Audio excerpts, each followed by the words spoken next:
我再给您回溯一下啊，它不仅仅是这本书上表现出来中国人对于未来学的热情，从上个世纪80年代这个70年代吧，莱斯比特的大趋势就比美国卖得好，然后尼格罗庞蒂的这个数字化生存，然后到 KK 的失控，哪一本书都是啊。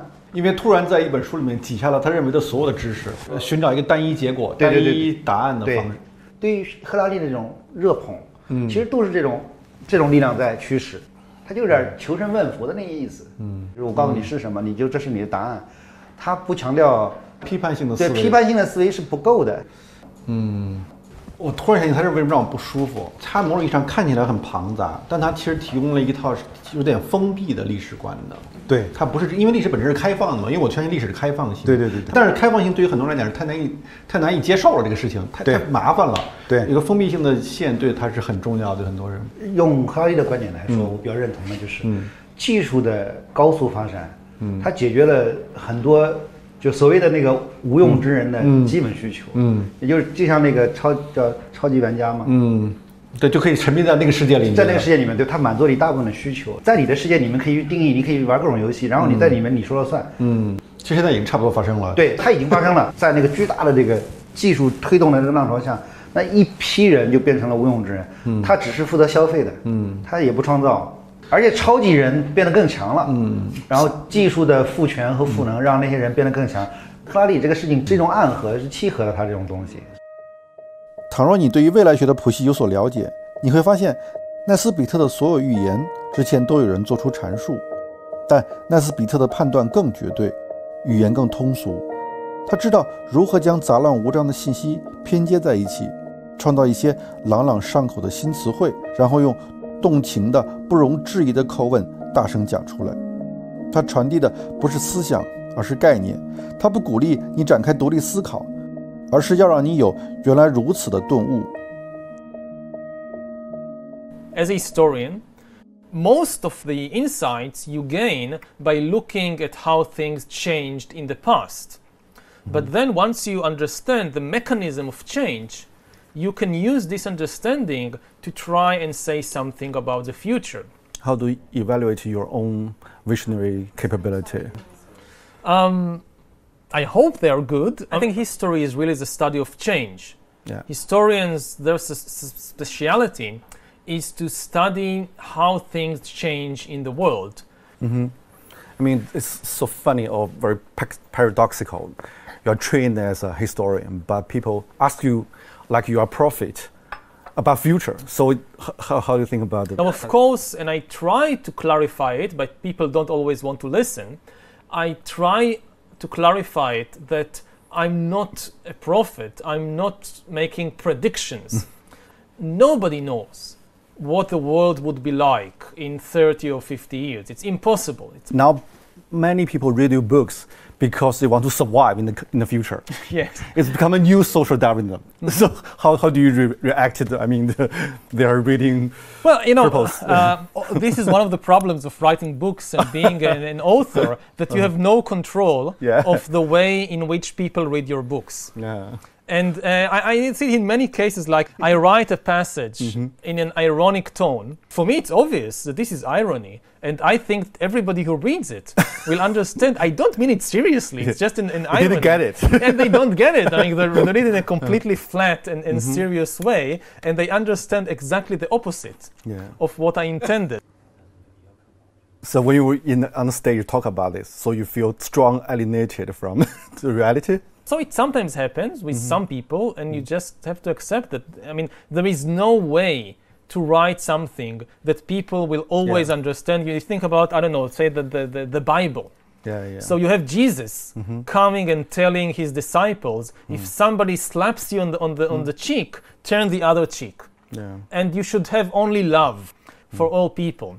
And somehow people read this and they burn heretics and they start religious wars. I mean, how, if it's possible to get from Jesus to religious wars, then people can just, you know, do with texts almost anything they like.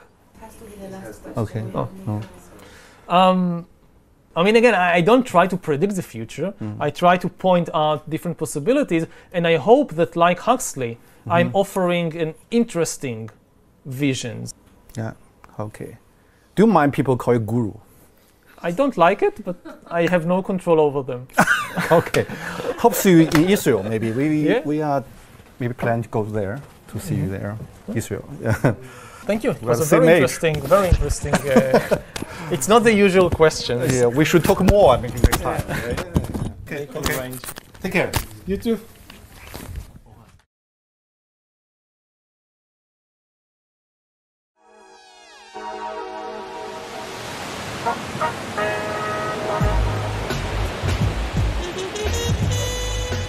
比起所受的中世纪历史训练，赫拉利更像一个将前沿科技与宗教预言相结合的现代古武。想要理解他的学说与精神世界，最好来到他生长的地方。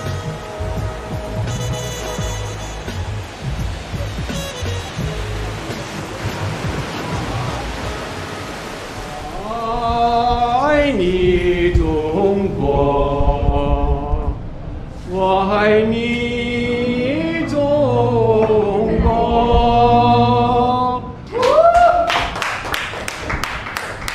哇，好动人呐！哇，好感动。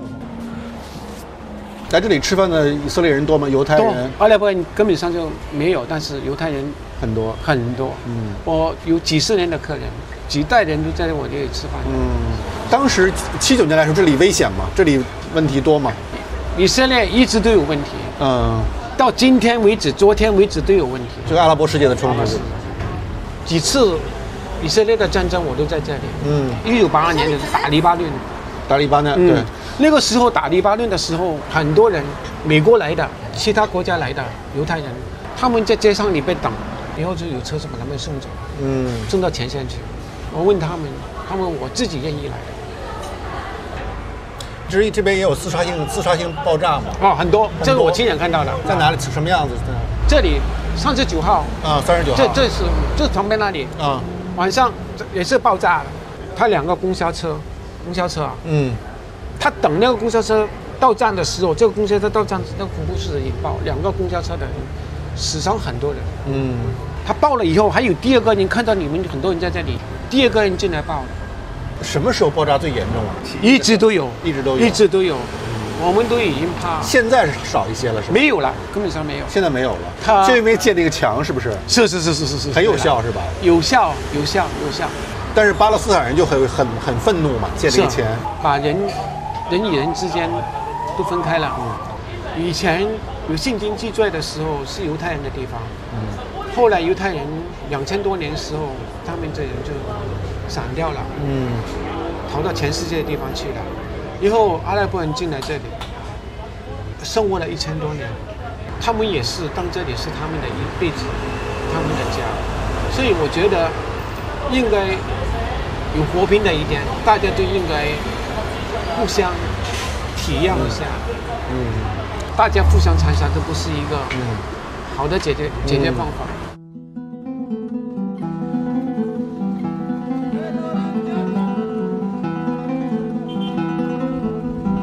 哇，这么高这墙，比那个柏林墙高多了。对啊，高太多了，这得有什么8米、10米高。耶路撒冷是一座有着3000年历史的古城，也是犹太教、基督教、伊斯兰教的发源地。有一个小平台，你望出去，居然可以看到2个宗教的地标性建筑物，一个呢是西墙，一个呢是金顶。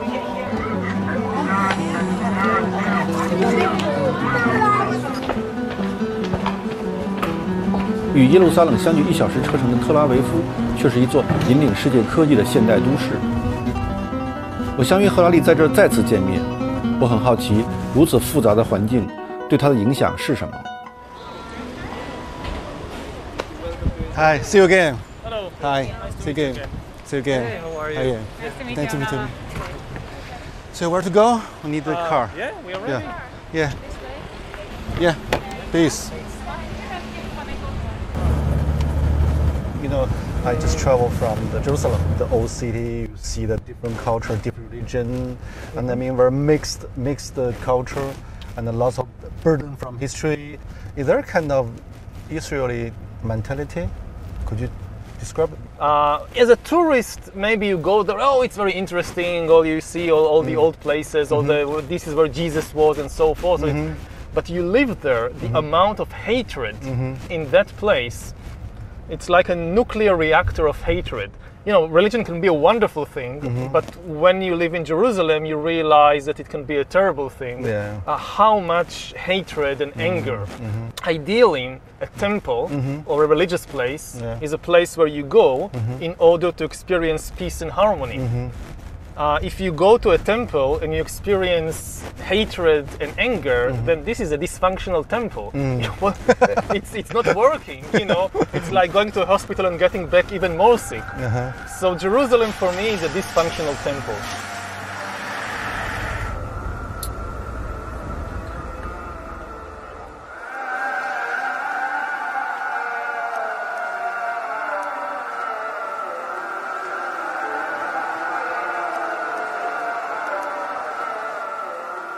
How this kind of things shape your mind, shape your... The influence on me, of if this is what you ask, it obviously has an impact. I mean, if you live in a place like Silicon Valley, maybe you can have this kind of utopian vision of a world governed by science and by rationality and things like that. But if you live in the Middle East, it's obvious to you that you cannot escape this tension, because all around you people are killing each other because of their belief in fictional stories. So it's very clear to you that fiction is an extremely powerful thing. My house, the village where I live, is exactly middle of the way between Tel Aviv and Jerusalem.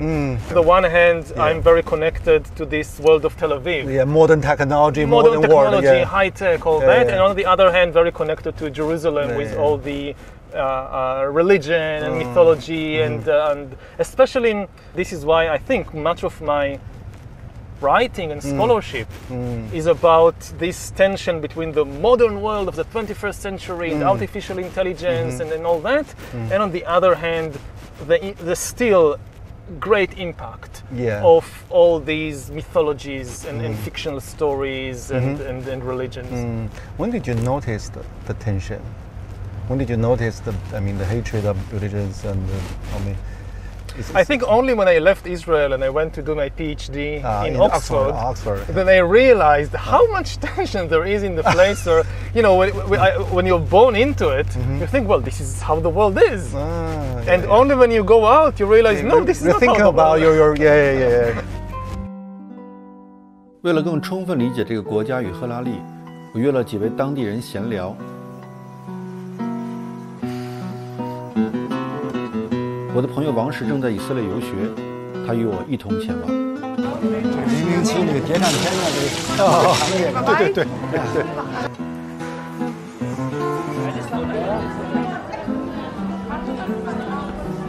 第一位是阿拉伯律师。Nice to meet you. How do you think about the Jewish people? I mean, the Jewish comeback. Take the city, they become the new authority. Is understanding or for you not? For me, I don't have a problem with the religion about the Jews. And they was living here before the occupation, and we have places that they are neighbors of the Arabs, and they don't have any problem with the Palestinian here. Before the occupation, when they kick them out from Europe and receive them, and later they are get of this country. But after, it's became the problem. When I talk with the Israelis, most of the people, they have this stereotype. We really feel that. When they talking with me, are you a real Arab? Yeah, I am Arab. Are you born here? Yes, I am born here. You know, here, the thing that it's helped me to live here in Jerusalem, it's how I look. According to the stereotype of the Israelis, I'm not look like the local people. The local people have to be dark skinned, not handsome person. And also my accent is good in Hebrew. history. You speak Hebrew? Yeah, of course, because I'm a lawyer. And in a good accent. So what's your nationality? In nationality, I don't have any nationality of any country. It's just the residency. If I pass something, if I travel more than 3 or 7 years out of Israel, so they can get the ID, my ID. It's mean they can kick me out anytime. Like that we live. Do you have any solution? I mean, Actually, I don't see any solution. I am born here and I love this country. I will not pass to anywhere.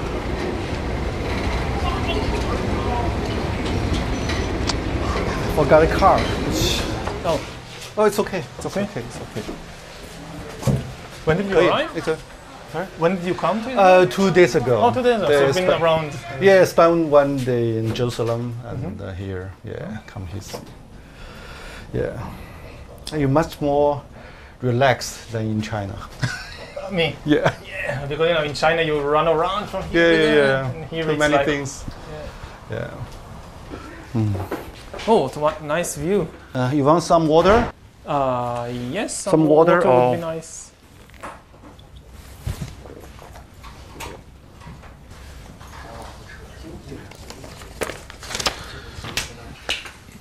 Tell me more about, your self-searching in Oxford, your life, your thinking, your mentality, how the change happened. Yeah. How the change happened. Yeah. Well, I went to Oxford to do my PhD on military history. I was always very interested in the big questions of life. Yeah. What are we doing here, and what is the meaning of life, and what is the source of suffering in the world, and things like that. But I got the impression that you couldn't really engage with these questions in the academic world. The academic world is kind of pushing you to focus on more and more narrow and specialized questions. On a parallel track, I'm personally very engaged and interested in these big philosophical questions. Big tension for you. Yeah, when I got my tenure at the university, I felt that, okay, now I'm kind of secure. Now they can't do anything to me. I'm some terrible crime, like you murder the dean or something, they can't touch you. Yeah. So I try and reconnect the two tracks with these big questions about humanity and about life.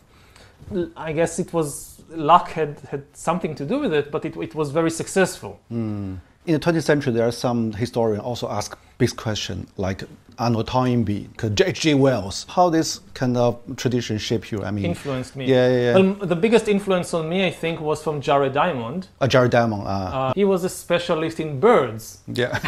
Yeah. He was the one who came and kind of showed the historians, look, you can do these things to, like, looking at humans from a bird's eye view. From bird to bird view. Yeah. So you're comparing Jared Diamond. What's your advantage and disadvantage of your books? Their strength compared with me is that I don't really have any background in biology. But if you just know biology, if you just understand evolution and you know everything there is to know about humans, you can now explain human history. I don't think that this can work because human history also has a very important ingredient of culture, of ideas, of stories, of fictions, and this is kind of my speciality. The exploration and understanding of fictions and mythologies and stories and their immense impact on human history. And if you don't give enough importance to the stories, to the fictions, you will never understand something like the Second World War, or like the French Revolution, or like the rise of Christianity. There was no biological or geographical explanation. So what do you think the major flaw of your theory? Have you ever think about it? Of my theory? Yeah, your perspective. You try to explain the whole world, the history, but what's the major flaw in the process? Well, if I knew the major flaw, I would have corrected it. But there are definitely flaws. Do you have any kind of worry maybe I speak so much about the change, the process, but actually I don't understand very well. Do you have any concern? There are many areas. Because your tongue in the books is so confident. So, yes. Yeah. There are many areas that I talk about and I have no first-hand experience. I just rely on what the experts in the field say and I believe them. And I have no ability to kind of verify for myself that what I'm saying is true. I just believe them. So it's only second-hand knowledge. I read articles and books about artificial intelligence and what are the principles behind the program, behind the machine learning. So I trust that they are right. I hope that they are not kind of, making this colossal mistake and leading the entire world after them.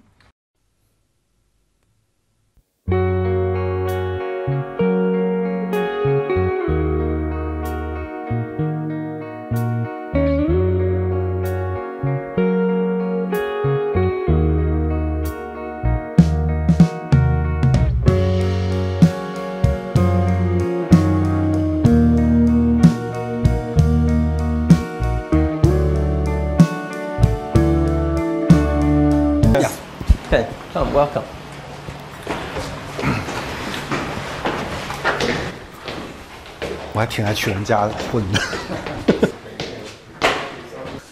Welcome, welcome everybody. Maybe say something about yourself. You're from Dutch? Well, I am from a Dutch-German family, but I was born here. Nowadays I'm studying to become a rabbi, conservative rabbi. How could one be a rabbi? You have to study and you have to pass exams. You compare with the priest for the Christian, similar things or not similar? I mean, the role they played in the social society. I think you are the spiritual leader. Of the people, and it's a very important job because you're working with people. For us, for outsider, the Jewish education seems very interesting combination. On the one side, it's quite religious. You stick some everlasting truths. On the other side, the Jewish people seems very open to new technology, new knowledge. So how to explain the combination of this kind of paradox? If you read the Talmud, you can see in the Talmud that they already were very much open-minded. They had already broad knowledge. They didn't say, oh, we only have to confine ourselves to one knowledge, which is the Jewish. We have to understand everything because life is about everything. Talmud is a lot about discussions, open discussions. We bring different ideas and, oh, you heard a story that came from another country. How do we relate to that story? Is it relevant to us? I think that in the Jewish philosophy, and you have to listen to everything, understand other cultures, other people. 2,000 years ago, we were fighting amongst ourselves. And because we were fighting, there were splits in the people, the temple was destroyed. So, I think that the big issue of today is how do we build bridges? How do we educate the next generation so we build bridges to people who are different than us? And how the Jewish people deal with the trauma? Teach the kids to know the trauma, to know their past. We realized that the stories are very, very important. Everybody started talking about it and understanding that it is important to discuss it. Do you think that Israel today still facing kind of existential crisis? I want to believe that not. I think that, look, there are people in the world that say that they want us to disappear. But I don't think that, practically it's possible. But human beings are not always predicted. What we learn from history is that human beings, that people, never learn from history. So history can often repeat itself because we just don't learn. So we don't look with open eyes of what happened only a few years ago and say, okay, let's do it differently. So I don't know. I don't think that we are today on an immediate threat. But of course, Israelis feel that there is a threat. But I hope and I believe that we are strong enough and we'll be okay.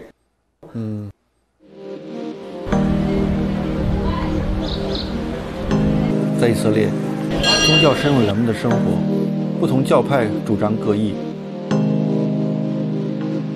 The fulfillment of my people's prayers for 2,000 years, 3 times a day. The Jewish. 海雅是一位有着3个孩子的正统教犹太人。Do you still feel lots of dangers in everyday life? You know, there was a time when there were a lot of car rammings going on in Jerusalem, where terrorists would ram their cars into children. That was a scary time.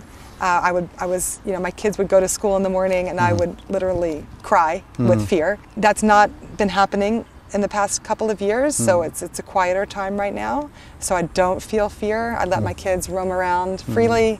From your point of view, how to settle the huge conflict between Israel and Palestine is possible? During so long time. Right. I think with the consciousness that we have today, it's not so possible.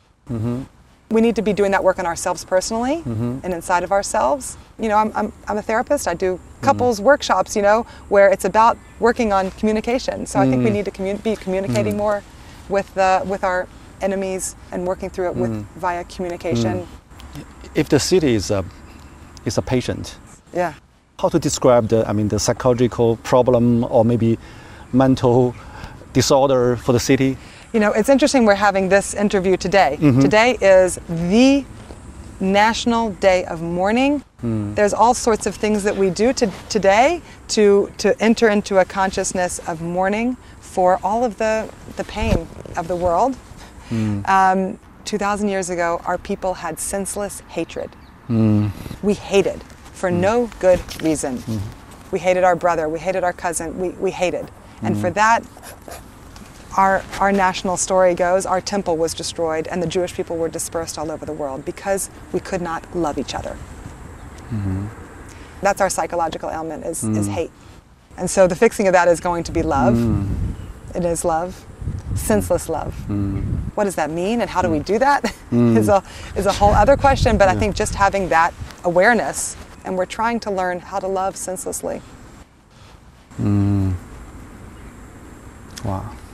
I know that seems like a little bit like theoretical maybe, but I think it's true. I think that's where we have to start.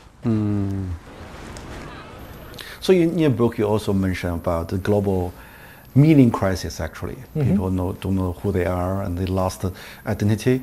So how to cope with it, from your point of view? How to deal with the phenomenon? We can't come back. We can't go back. We can't go back. This should be very clear. Yeah, we must create new. Yeah, what's new? What's the new meaning? I think that always the key is to get to know ourselves better. When people ask what is the meaning of life, they usually expect to be told some story about the universe, which gives them some role to play. You have the Jewish story, the Christian story, the national story, but all these stories are false because the universe doesn't work as a story. It exists today in the world, not Israel, not Japan, not Greece, not Egypt. None of them existed 5,000 years ago. Humans coming out of Africa, the first cave art, the farming, the invention of farming, of agriculture, the invention of writing, of money, the first cities, all these things happened long before any of the nations that today exist appeared. So none of them offers you an eternal truth. And I think that what the real answer to this search for meaning is leave all these stories aside. And the key thing is to really understand the reality about yourself. So there are many tools to do it, from meditation to the tools of science, that to really explore what is the body, what is the brain, what is happening within me. If you really know the truth about yourself, I don't think that you need any of these stories anymore. So you said you must create